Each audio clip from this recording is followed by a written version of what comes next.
Hi everyone. Now, I have been obviously filming a few flies, fishing a few flies in the last couple of weeks.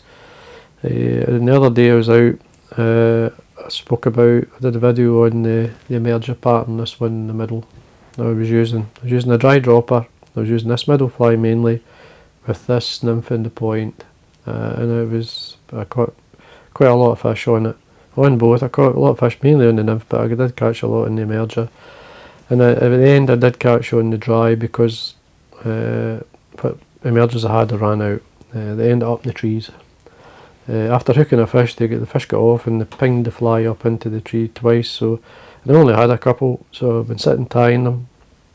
So I did film that one. Now, I'm going to be filming this one.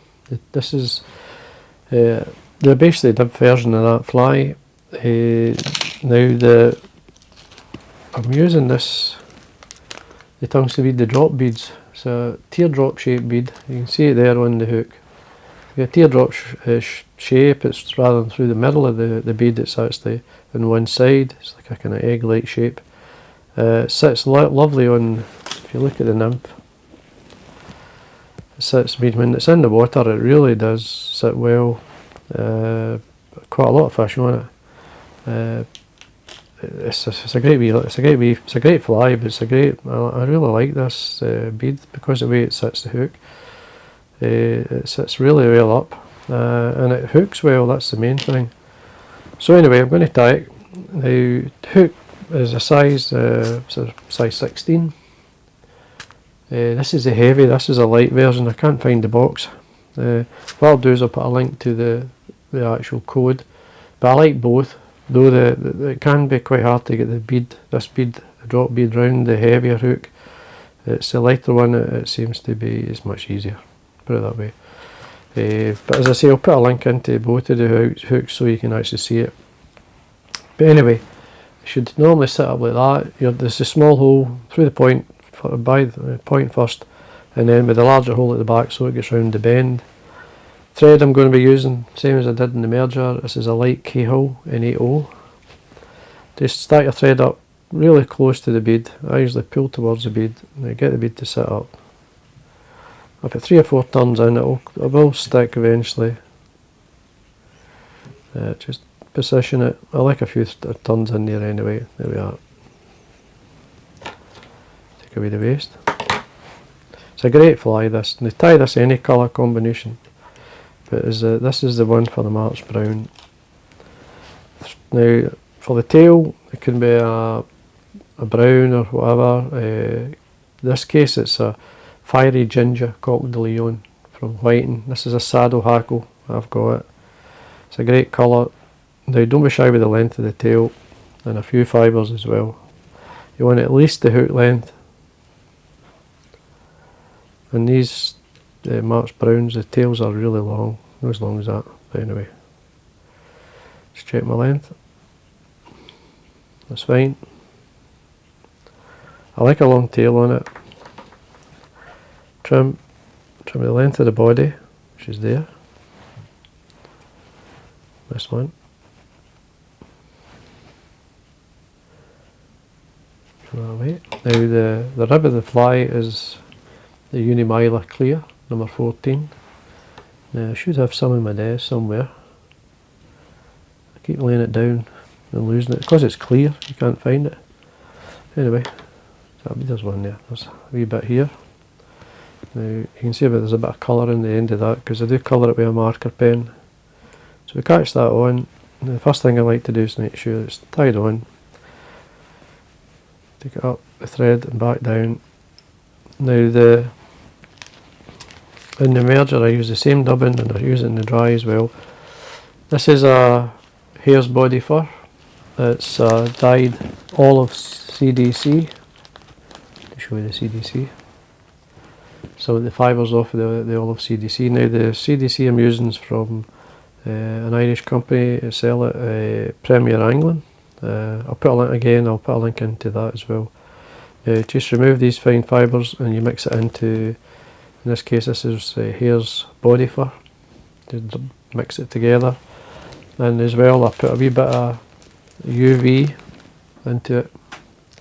So I make a big batch of it, just blend them together. It's just a wee light, you don't need a lot of the UV, just a wee touch. And it's like maybe 2/3 of the hare's body fur to 1/3 CDC. You'll get a blend that suits, as long as you can see it's the colour in it as well. But this one's from F&F, there we are, and it's called, there we are, 80D Flash UV. So, and I cut it into lengths about 1 inch, which is trim it away from it and mix it in. So anyway, I've got some on my desk here. You just use whatever dubbing you have, something close to it. This is a coloured blend I've used for a long time.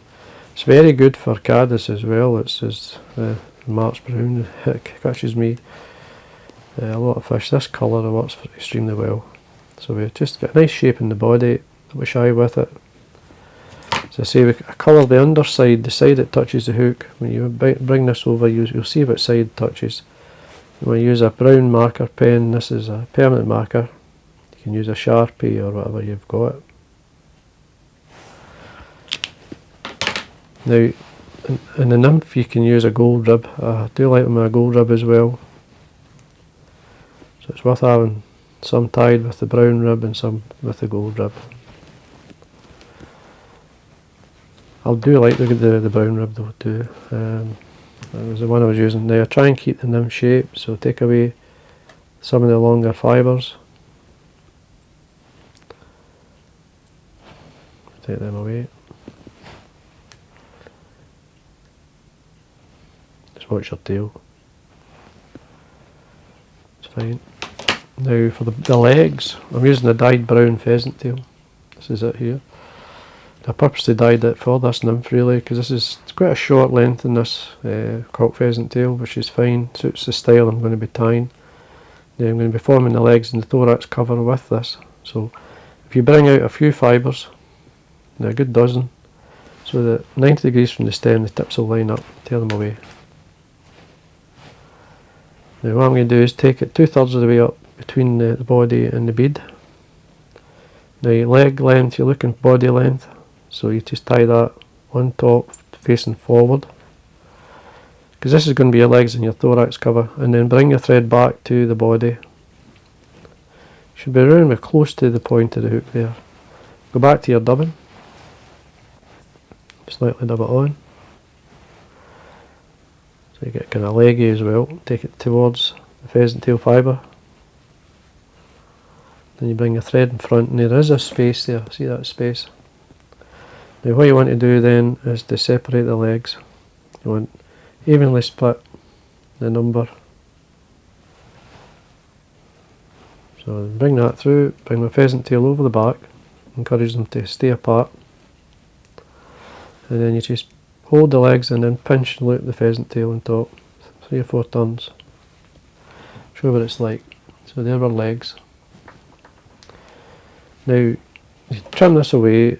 It's quite simple, just come in and trim it. Bring my bead up. Now I'm going to get some more of my dubbing. Don't need a lot, just to tidy this area up. Just come in there, nice and tight. Encourage your bead to sit up. Doesn't normally sits better than that, but anyway, I'll tighten onto it. You'll see you can see how it looks really good as a Nymph. And then you want to tie off, just simply put some varnish on your thread. And then you can whip finish.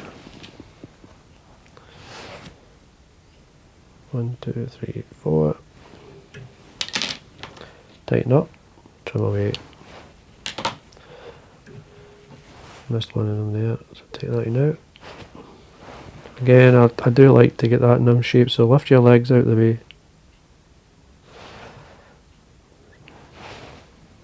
And get that Nymph shape there, just trim it. You can leave the top end obviously. So there we are. And that was the Nymph I fished. I say I fished it in combination with the emerger, and it was a great team. It really got me a lot of fish, and both I caught in both. but in the last few outings they're easily the best flies. So anyway, there we are folks. I hope you enjoyed that, and again, if you haven't subscribed, please do, it does help the channel. Thanks for watching.